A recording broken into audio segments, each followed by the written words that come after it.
So, good morning, guys. Jared Best Michelle. Lyndon Bradford, Sales is a profession, and let me apologize for my voice up front. Still kind of recovering from a cold from my last trip. Not here on this side, right? But that doesn't mean that the show is not going on. We are uber focused on making sure that we could give you guys as much value as possible. So this morning is something that we are experiencing as we are getting ready for our conference. That's correct. Not only that, we have seen it on individual levels. Very different, yes, correct. That's So, correct as well.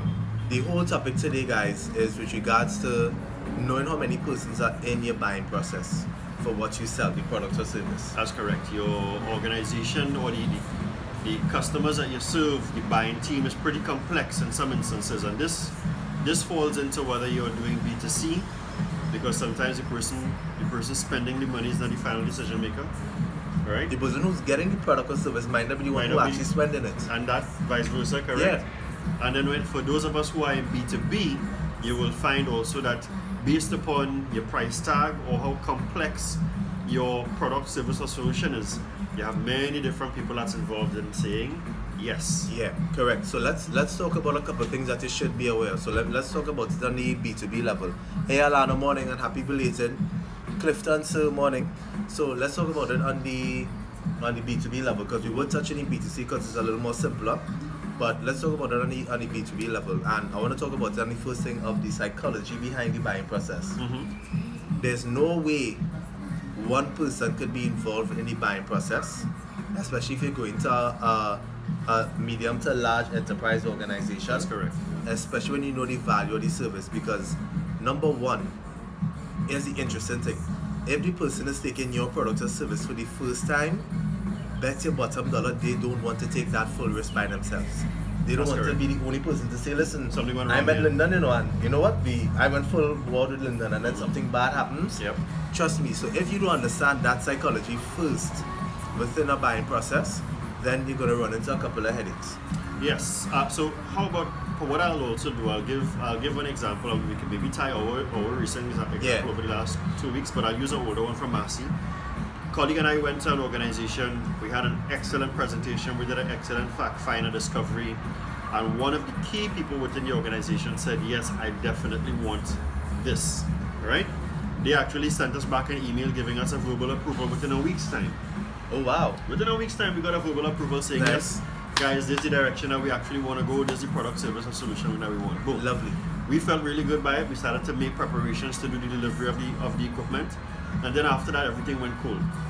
When we were looking at doing the delivery, trying to finalize delivery dates, we were getting no response, and then we got an email saying, here's what happened. Hey, there was somebody else on the back end here who, after we shared the proposal with them, even though they understand the value and what we can get, they actually brokered a deal with the existing, with the incumbent service provider, and the incumbent service provider, of course, reacted.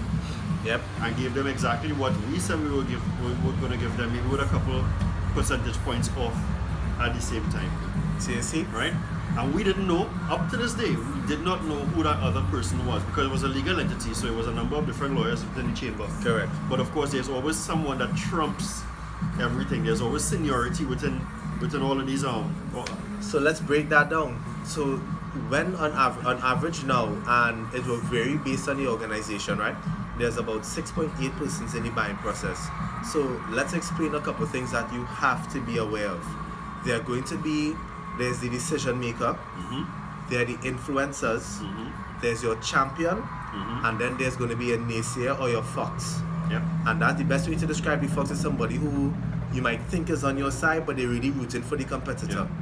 So if you don't understand who is playing those particular roles within the organization, you're really going to run into a headache. So like, you need to have your organizational chart. Yeah. You need to understand, and we said this many times, you need to know who your products or service affects, like what department, who's the person, exactly. and you need to have a conversation with them guys, right? Now, another good thing there, well, I should say, just to point out a couple others, so as Jared was talking about who is this going to be impacting the most, you need to figure out who the end users are. So again, as he just said, who is it going to benefit or create a problem for, and you need to have that discussion with that person. You also have somebody like, for instance, a power broker.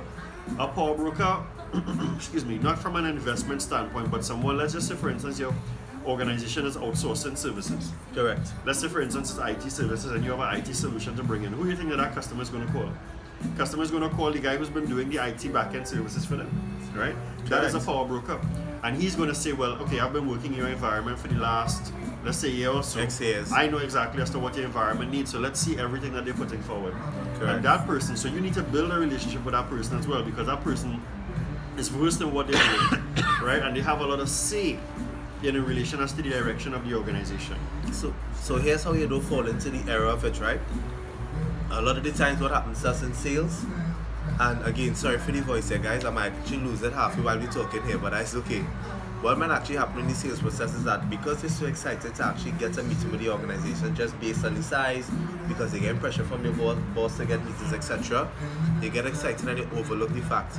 But the most important thing you should ask when you meet a customer is, okay, so this sounds like you're excited about the product. Can you tell me what the next steps that your organization takes when they're going to get a new product or service? Yeah. Do I need to register as a vendor? Do I need to do X? Do I need to do Y? Because a lot of companies have their own process. Right. And I always get alarmed when, if it is that I don't know what the process is, then I get, so like the other day I was talking to a colleague of mine I used to work with, and he was trying to close a business, and I kept asking him, who else you talking to? And he said, no, it's just the IT guy. No. Yeah, it's not just the IT guy. It's not the IT guy. It doesn't matter, because the thing is, and then the other mistake that you make in your buying process is that, yes, it might reach a stage where it goes to approval, but a lot of times we send a proposal and we don't train the person how to explain the proposal. Exactly. Yeah. Right? That is something I've always it's something that I learned, and it's something I've always shared with sales reps. I mean, and Jared and I have actually experienced it. Someone cannot sell your product, service, or solution. So one question that I even ask, hey, morning Chris, how you doing? So one question I always ask is there anyone else? Okay, so you're saying that you actually like it, that's great. Is there anyone else that's involved in this process, involved in this decision that we haven't factored in? Correct. And actually, I think you should take it a step further, depending on the relationship that you have. And again, it's a confidence level as you, the sales professional, where you ask, you know what, is there anybody who would not want to see this deal being done? And not from the aspect of... That's correct. And again, it's just go back to your question. It's not from the aspect of they're just bad mind. It's just from the aspect of we have not factored in something that they are considering. That's correct. So again, it draws the question, are we speaking to all the decision makers in this process? Alright, and if you're not doing that, guys, you're running into a really, really longer sales process, or basically you're stacking the cards up against you, and that's no reason to, because you're not exploring all the avenues. Because I'm telling you, a CEO is not going to make a decision unless he bypasses it with his board, or he bypasses it with his heads of department, and especially if it's on a significant value. Like, unless that is the CEO is your dad, cool. Yeah. But if it isn't, you're really making a big mistake. And I think you're not adding value in the buying process by making sure that everybody who will be affected, or who will be influenced by this decision, understands what's actually happening. Because what you would want, as Jared is saying, that what you will want is that you want everybody that is going to be affected, you want them to be singing their praises. You want everybody to say, hey, this was a really wicked solution. This thing is actually working the way I wanted to work. This is exactly what I wanted. And unless you're getting that, that means that you will have to do some work on the back end. So let's just say, yes, you would have been able to get in without touching all of the respective key persons or the key stakeholders. But once you are in there, once the deal is signed, the services have already begun, you need to now make sure that every person is getting that level of value, because you want to have more sponsors than anti-sponsors. And that goes for your finance department, operations, facilities, HSE, senior management. You want to make sure everybody is getting the full value based upon what is your product, service, or solution. And even in relation as to your B2C space, if it is that, for instance, I think Jared and I would have used this example before. If someone is coming in to purchase a car, they would come with, of course, the driver, the person who's actually going to be driving. But if mommy and daddy and the cousins and stuff are there, then the cousins may have an influence in relation to how it looks, the aesthetics. And mommy and daddy are the ones spending the money. And not only that, let's give you this way, and as we talk about B2B, which I think B2C, which is a great example, because I know we have people like Jamie, we have insurance agents, etc. That's correct. So let's give an example. You have the person who needs the service, you have the person who's paying for the service, and then there's always the person who influences what the person who needs the service does. That's correct. So daddy is the one who has the money and says, you know what, I want my daughter to get on this side. Daughter doesn't want to get the decision because her BFF is her cousin or her best friend. Her BFF already has a Honda, That and she the wants. BFF is telling her, don't buy it, tell her daddy Honda. But daddy's had Nissans all his life. Yeah. So you trying to sell a Honda and you're not getting any headway because you don't understand all the metrics involved. Yep. And you're not asking the question to that person, hey, who are the people in your life that you always turn to when something happens, when a decision is made, what's going on? And again, you keep reiterating this. If you're not understanding who all those players are, the decision either doesn't happen or it takes a really, really long while until you finally figure out what those persons actually show their face. Yeah. And there's another industry that this also impacts as well. I mean, it impacts almost all industries, but especially like real estate. Oh You gosh. understand? People always carry someone else. Whether it's in the automotive space, in real estate, those are the two areas where they sometimes tend to like to get feedback from somebody else, where they would show somebody the pictures or they carry somebody with them. And you as a salesperson, if you were directly in front of all of them, if you're not engaging with the buddy, if I carry you to Somebody. you know, but if I'm the salesperson, I'm only talking to the person who says yes, this is what I want, and I'm not engaging the other person. You don't know whether that other person is a pro or con for what is it that you're actually offering. So Thank you. again, it's always wise to quietly or creatively engage. Like, what are your thoughts in relation to that? What is it that you actually drive? Because what you want to get a gauge as to how this person also feels. Because when they walk away, what do you think I'm going to ask Jared? So what do you think, buddy? Exactly. And Jared can say, So here's the thing, can we safely say for everybody listening, red flag should always be raised, number one, if you are only talking to one person. that's correct. Number two, your red flag should be raised if the person you're talking to in a big organization says, nah, there's only me you need to talk to. That's a big red flag. All right. And you should definitely be pushing to ask the questions, yeah, but I know you have X and Y, like what is your buying process? How do you make a decision? That's correct. And when they start to understand these things, that's when they start to realize the power and the benefit in terms of understanding that entire group of persons who actually has an influence over the process. Because you have to ask yourself, once there's a contract to sign, once there's a commitment to be made, once there's a certain amount of money being to be spent, spent. Yeah. and you know, for example, that it's a percentage of the person's income or whatever it is, that doesn't go to one person. A lot of persons help within that decision-making process. So you have to sit down and say, I would like to bring all these persons to the table because I know they add value indirectly or directly. A few things to do if we have to go into best practices, guys, would be to really look at identifying who those buying personas are, what's important to them, so that you know exactly as to what questions to ask. If it is at the end of your transaction or through the process of your transactions, you don't have a list of questions that you want to make sure that you are capturing during the process, especially when you're getting closer to closing. Yeah. Then you best practice is to really have those things noted down. You want, and I think something that Jared and I always try to do sometimes is figure out, okay, so why is it that they would not want this? Correct. You understand? And by asking those questions, it gives us the ability to think of anything that may come up as an objection. Yeah. And how do we mitigate or how do we respond to that at the same time? So it's really, really important that you understand everything that might come up within your transaction that can affect you, especially when it deals with dealing with different personas within the transaction. And then I think what's important too as well, which I think works for us, because we will actually give our example of the story with approaching one of the sponsors. Like meeting face to face with all the decision makers is a big thing. I remember speaking to one or two companies, actually that same company. I remember one of the things that they said, which is alarming for me, there's a separate conversation where they said that they don't really go out to meet their customers as much. They do a lot of the conversation via email and phone, but going face to face early or morning actually allows you to see a lot of things that you won't be aware of. Yeah. So, for example, we approach a sponsor when we first launched the conference. When we approached them, they were hesitant at first. Then we met them face to face, and they're on board. They said, you know what, we understand. We had a couple of negotiations back and forth, a couple of points to break on. Then I know the alarm. I know I got worried when I say things set back when they said, well, listen, we have their country manager who's coming in. So that would have been a person above who we were speaking to. And they know, and the person said, well, it's just a bypass by them, but based on what they're seeing, everything should be okay. Right. But my thing was, I knew who the two people we were speaking to because I did the research. I showed Lyndon. I had no idea who this third person was. More importantly, I did research and I couldn't find who this person was. Right? Because LinkedIn expired my research. I was doing too much research. But in general, I couldn't find it. So to me, I honestly did a caution when I said, okay, let's just wait and see what this person says. Right. And immediately the first feedback we got was, Can't do it anymore. can't do it anymore. We're not seeing the value, or they are not seeing the value. And again, that kind of ties into the very first example I was given. So it's always wise. Now, what did we do? I mean, did we just And we give got up? verbal commitment. We got yeah? verbal commitment, right? Verbal, actually no, email too. We got it Email, confirmed. So yeah. we were thinking cool, but then we saw it was like, okay.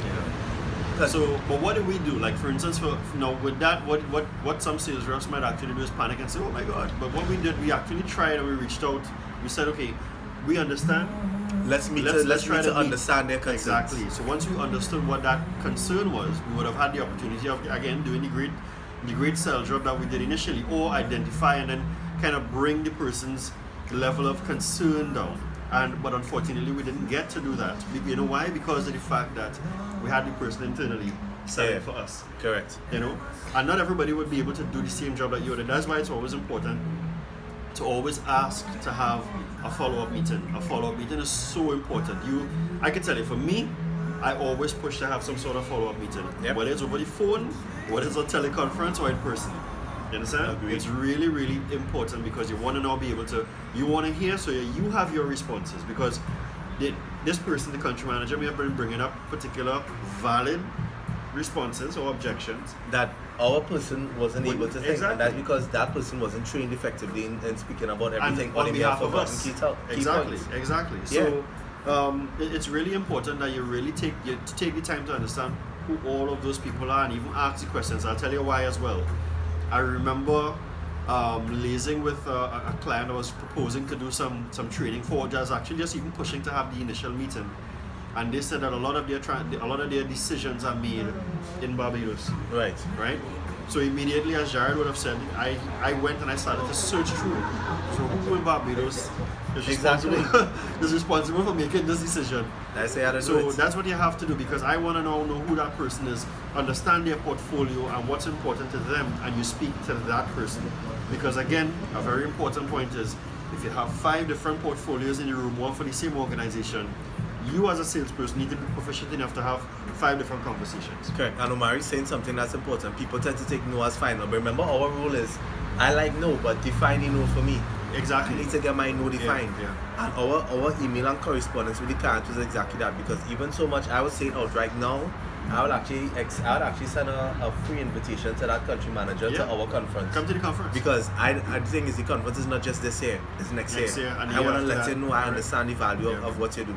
And that person is new to Trinidad as well. It's not That's like they were correct. existing Trinidadian. So they were from the Caribbean, they were now coming to Trinidad, Knows they're now nothing getting about settled us. in. Yeah, so we definitely understand it, but we are telling you guys, on any level that you operate in, there's never one decision maker, especially based on what you're selling. And everybody who we know that we're talking to out there right now, we know that they're not just selling a simple product or service. They need a commitment from clients, so you can't just rely on one person. Can I use one other example? Look at Carnival, right? Yeah. People buying the costume, right? People are buying the costume, and what do? They send it to other people. Ladies would send it to other ladies. They send it to their boyfriend. They play as a group Exactly. and their friends, they play. So you have many, as simple as that might be, people don't just make their decisions like that. If the ladies looking through the tribe costumes and the sections and bliss, and they're sending it to different people because they want to know, hey, what do you think about this? I like this one, I like that one. You understand? Nice influence. Those people are influencers, because if you have more people saying, yeah, you would look good in that, then guess what? That's what they're going to choose. You understand? But if you have people also saying, nah, I don't like that for you, then you're running into problems. And you're trying to sell it to them. Yeah, so it's just really and truly to understand. There's a colleague who he has his own section, his own band, and when I was doing this at Right Tech, he actually connected with us because he was saying sometimes the ladies come, the husband might be spending the money, not in all instances, people, right? So the husband might be spending the money, or the boyfriend might be spending the money, but she is the end user. Thank you. Understand? So who is it that you're actually paying attention to? Well, the guy with the budget and the lady with the end user in terms of how she looks. Alright? So as we wrap it up, guys, just keep that in mind. So I would tell you, as we summarize, it is the main thing. If you're trying to get something sold, and there's a commitment involved and a certain expense that is significant, and you're only talking to one person, raise an alarm bell. Yeah. Ask yourself, who else do I need to talk to? And approach your customer with that. Say, listen, who else helps you with this decision? Who else do you usually talk to? It is never one person. It's never one person. Yeah, and you need to be proficient and professional enough to understand how that works so much that if you don't hear something, as Jared just said, you need to say, so what about this person? Or who else is involved? This is really, really, really, somebody just said, you know. Yeah, so, and actually just shout out to everybody here who's viewing on Facebook. If you have any questions, let us know. My boy Clifton is saying, one thing I've learned in real estate industry as well is that when scheduling appointments, ask for those folks who are any decision makers, wives, moms, dads, etc. Yeah, correct. Yeah, bring everybody. Bring everybody. We got one to drive in a car. Bring everybody. Get everybody excited. You know, that's what we used to do in automotive. We used to bring your friends. Bring your friends. That's because again, you want to get more people excited about what's happening here. And everybody's buzzing and talking. You buy the car yet? You get the house yet? That's a nice house yet, you know. Yeah. And everybody chiming in. And then actually, if you look at it, right, and Clifton will confirm, I real watch HGTV. Yes, me too. And you have never ever seen one person buy a house. Yeah. Never. Any home makeover shows, any buy it or list it, in $1 million listing, is a bad one. nothing. Love it or list it. You never see one person doing it.